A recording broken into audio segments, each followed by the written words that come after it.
Saya tetap tidak mau divaksin, maupun sampai yang 63 tahun bisa divaksin. Saya udah 63 nih. Mau semua usia boleh, tetap. Kalau Anda takut vaksin, mending diam dan kunci diri di rumah. Gak usahlah koar-koar dengan segala narasi ketakutan dan kebodohan Anda. Apalagi misalnya Anda tokoh publik yang dipercaya oleh banyak orang. Saya pertama yang bilang, saya menolak vaksin. Dia itu sombong dan maaf ya, memalukan, terkesan dungu malah. Kalau dipaksa HAM, pelanggaran HAM.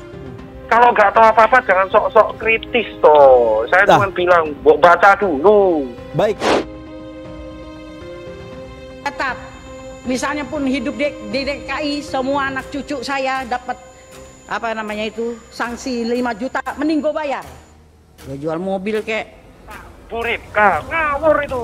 Amin 1 Komisi DPR 9, Bu Neti sudah diskusi sama saya. Bu Neti mendukung, asal kritis.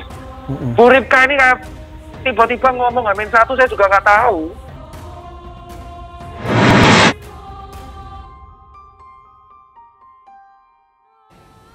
Bagaimana orang Bio Farma juga masih bilang belum uji klinis ketiga dan lain-lain. Ini pengalaman saya ini, Saudara Menteri. Dia mengatakan 3 statement. Pertama, uji keamanan belum keluar. Nah udah keluar. Terus dia bilang, Sinovac vaksin sampah. Kalau vaksin sampah ngapain Perdana Menteri Singapura malah pesen. Sosok anggota Komisi 9 DPR Ripka Ciptaning tengah menjadi sorotan usai secara tegas menolak divaksinisasi COVID-19. Bahkan, Ripka memilih untuk didenda daripada harus divaksinasi. Pada Selasa 12 Januari 2021, dalam raker dan RDP di Komisi 9 Kompleks Parlemen, Ripka Ciptaning menegaskan ia tak mau divaksin dengan jenis apapun. Saya tetap tidak mau divaksin maupun sampai yang 63 tahun bisa divaksin. Saya sudah 63 tahun nih, mau semua usia boleh tetap, ujarnya. Bahkan, Ripka Ciptaning lebih memilih untuk membayar sanksi dengan keluarganya ketimbang harus menerima vaksin. Misalnya pun hidup di DKI, semua anak cucu saya dapat sanksi 5 juta mending gue bayar. Mau jual mobil kek, tuturnya. Menanggapi hal itu, aktivis yang kerap menyampaikan perang melawan COVID, Tirta Mandirahudi atau yang biasa dipanggil Dr. Tirta, membuka suara lewat akun Instagram pribadinya. Ia menyampaikan kekecewaannya atas salah satu anggota DPR yang menolak untuk divaksinasi. Pasalnya, ia mengungkapkan sebelumnya DPR lah yang berkoar-koar minta divaksinasi terlebih dahulu. Melalui unggahan di akun Instagram pribadinya, Dr. Tirta memberikan sindiran pedas terhadap anggota DPR Ripka Ciptaning. Awal minta divaksin duluan plus gratis, sekarang beda lagi. Dulu Pak Terawan kau minta ini itu, sekarang Pak BGS lu tolak. Ciah, kemana aja lu @DPR RI? Ujarnya sebagaimana dikutip pada Rabu 13 Januari 2021. Selain itu, pada hari sebelumnya, Dr. Tirta juga menyampaikan kekecewaannya pada salah satu anggota DPR yang menolak vaksin dan mengatakan bahwa ia tak setuju dengan adanya wajib vaksin. Gak perlu sampai divaksin duluan, saya duluan. Saya juga gak setuju vaksin diwajibkan dan harusnya wakil rakyat dan nakes yang jadi contoh edukasi, katanya. Dr. Tirta menyebut bahwa salah satu anggota DPR itu menolak lantaran takut akan efek samping yang timbul. Jika di kemudian hari Anda meminta vaksin apapun, bahkan vaksin merah putih akan saya catat. Bilang aja sampean wakil rakyat takut divaksin, mau cek ombak dulu. Ketika Permenkes diketuk kemarin, kemana aja? Gak usah dalih demi rakyat, ucapnya. Lebih jauh lagi, Dr. Tirta menyampaikan kekesalannya lantaran Ripka Ciptaning menolak divaksin di H-1 dan disuntikan untuk pertama kalinya di Indonesia. Jika Anda nolak, kemana selama 9 bulan terakhir? Saat penanganan COVID, muncul pas APD, obat, sama vaksin. Kok pas bulan Juli nggak ikut kritik vaksin? Begitu sudah keluar EUA baru komentar, tuturnya. Diketahui Ripka Ciptaning adalah kader dari Partai PDIP yang saat ini dianggap telah melecehkan Presiden Joko Widodo.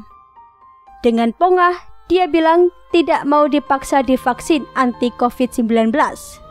Bahkan, kalau dia harus diberi sanksi, dia memilih untuk membayar saja. Seluruh keluarganya tidak boleh divaksin. Dengan gegabah, dia mengatakan kalau dipaksa, itu adalah pelanggaran HAM. Alasan penolakannya tidak jelas. Mula-mula dia terkesan seperti menolak karena khawatir vaksinasi itu akan berdampak buruk. Dia misalnya menyebut beberapa tahun lalu ada kasus di mana mereka yang divaksin anti polio justru menjadi lumpuh layu. Tapi kemudian dia bicara soal komersialisasi vaksin. Dia bilang sejak Maret 2020 dia sudah mengingatkan, ini semua ujung-ujungnya jualan obat, jualan vaksin, katanya. Mula-mula jualan APD, lantas jualan obat, nanti ada lagi soal stunting. Menurut Ripka, semua sudah jelas, sudah ada polanya, semua untuk dagang. Lantas dia bilang, saya ingatkan ya, Adinda Menteri, negara nggak boleh berbisnis dengan rakyatnya. Tampilan Ripka ini memalukan. Kalau dia sedemikian penakut sehingga tidak berani divaksin, ya urusan dialah. Kenapa harus menakut-nakuti rakyat? Bahkan menyebarkan gagasan tentang adanya konspirasi dagang di belakang COVID-19. COVID-19 itu nyata.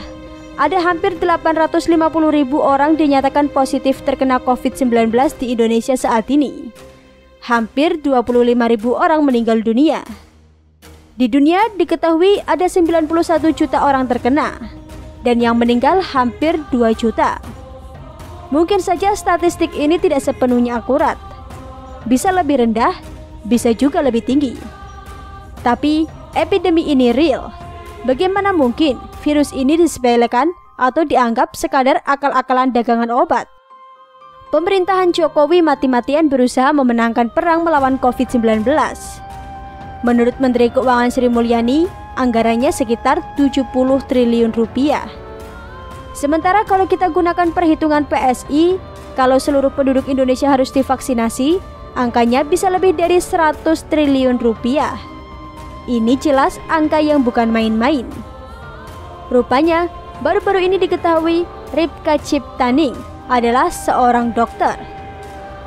Ia merupakan lulusan Universitas Kristen Indonesia, jurusan kedokteran dan melanjutkan pendidikan S2 di Universitas Indonesia konsentrasi ahli asuransi kesehatan. Pada tahun 2002, Ripka Ciptaning awalnya menjabat sebagai Sekjen Pemuda Demokrat Indonesia di 2002 dan kini menjadi Wakil Ketua DPP PDIP Banten. Lalu pada tahun 2005, Ripka Ciptaning memulai karir politiknya sebagai anggota DPR RI. Sebagai Ketua Komisi 9 DPR RI periode 2005-2009. Dan pada 2014 silam, nama Ripka Ciptaning sempat disebut-sebut menjadi kandidat Menteri Kesehatan atau Menkes di pemerintahan Jokowi Yusuf kala. Sayangnya, Ripka Ciptaning gagal menjadi Menkes karena dipilihlah Nila Molo sebagai Menteri Kesehatan. Oh, jadi ini kah?